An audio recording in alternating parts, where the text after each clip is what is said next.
morning mga kapaps. Ang gandang araw ngayon. Nandito tayo ngayon sa Terminal 3 mga kababayan.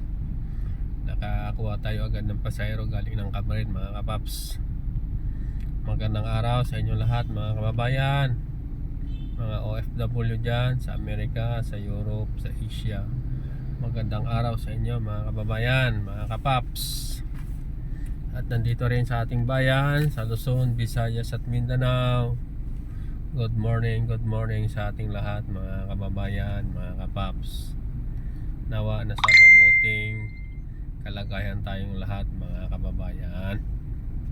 At mga kababayan, mga kapaps, meron tayong isang trending na pag-usapan. Alam ko na nabalitaan nyo rin po ito. Ang isang newscaster ng Channel 25 or Net 25 ng INC mga kababayan ay pumapapel na naman mga kababayan.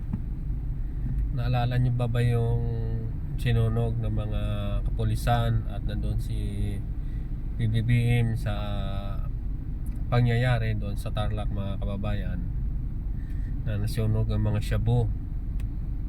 At itong reporter ng Net 25 ay umiepal mga kababayan. Isipin nyo po ay ang kanya nilapitan ay ating mahal na Pangulo.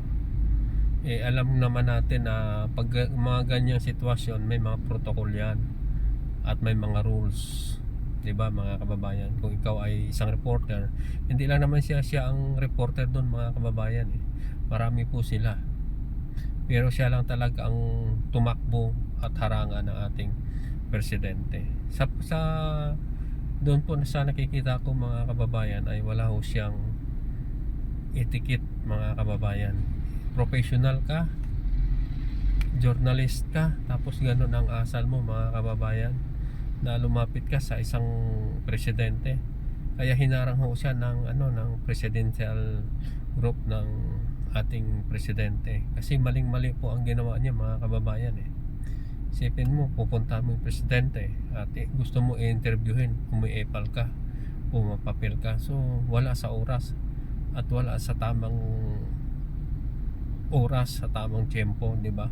Sa mga ganyang sitwasyon, meron kayong designated area o certain place na doon lang kayo at magtanong sa presidente. May mga certain areas yan, may mga protocols yan, may mga rules yan mga kababayan, di ba mga kababayan? Maling-mali po ang kanyang ginawa. Kaya siya, binigyan siya ng hindi na ultimatum, nag-ano na po ang Malacanang, napapalitan na siya sa Malacanang press corps mga kababayan, kasi mali yung asal niya mga kababayan. Walang etiquette. Ang iniisip niya ay ang kanyang sarili lang mga kababayan. Siyempre yung nilapitan mo ay isang presidente, siyempre may protocol yan na hindi ka pwedeng lumapit sa presidente, diba? Siyempre ang seguridad, ang number one po dyan mga kababayan, yung security ng presidente, diba mga kababayan? So siya, hindi mo maintindihan bakit gano'n na lang siya. Wala siyang wala siyang mudo. Sabihin mong professional ka, journalist ka, pero yung asal mo, daig mo pa yung walang pinag-aralan mga kababayan, diba? Daig niya pa ang walang pinag-aralan. Itong Eden Santos, ang reporter ng Net 25. Tapos nang binigyan sila ng ng sanction ng government ng Malacanang Press, na papalitan na siya sa kanyang assignment doon sa Malacanang, kasi nga sa ginawa niya. Dalawang beses na pala nangyari yun mga kababayan Twice na nangyari yun sa kanya. Kaya namumuro na talaga siya mga kababayan. So tama lang na papalitan siya, na hindi tama ang kanyang ginawa. Siyempre lalapitan mo presidente, siyempre yung seguridad ng ating presidente, at hindi basta-basta yan, di ba mga kababayan? Malay mo kung meron siyang dalang patalim, meron siyang dalang asido, may dala siyang kung ano-ano, di ba? Alam naman natin na itong ating vice presidente ay nagtitreat sa ating mahal na Pangulo, pati sa kanyang pamilya, pati kay Martin Romualdez, di ba mga kababayan? So maling-mali ang ginawa nitong reporter ng Channel 25 mga kababayan. Tapos pinagtatanggol pa ni Marcolita Alam mo naman yung Marcolita, di ba? Abogado ka, alam mo yung protocol eh. Ikaw ba, lalapitan ka ng isang tao eh, hindi ka mangingimi, di ba? So dapat, ang unang-unang ano doon, yung security ng ating mahal na Pangulo. Hindi yung gusto mong makakuha ka kaagad ng report, gusto mo interviewin agad yung Pangulo.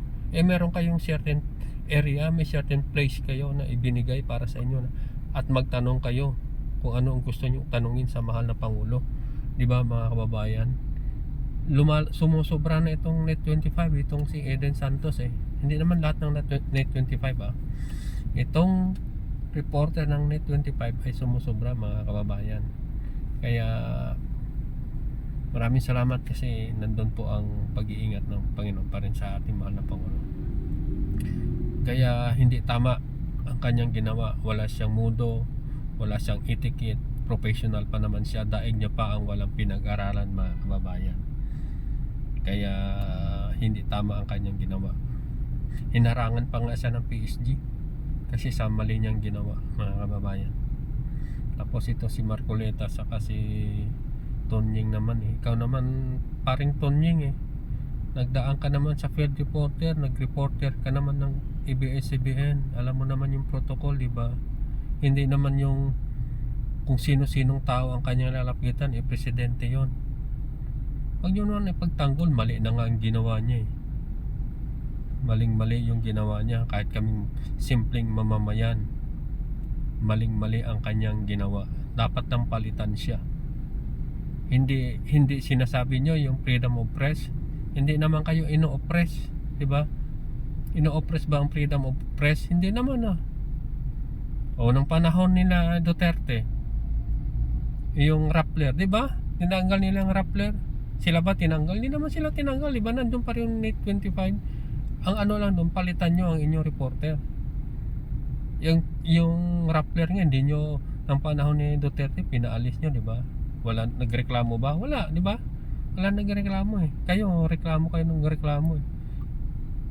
Kaya tama lang ha, palitan siya, sumusobra na siya mga kababayan. O siya mga kababayan, maraming salamat sa inyong panonood kasi umualigid-aligid na itong gwardiya.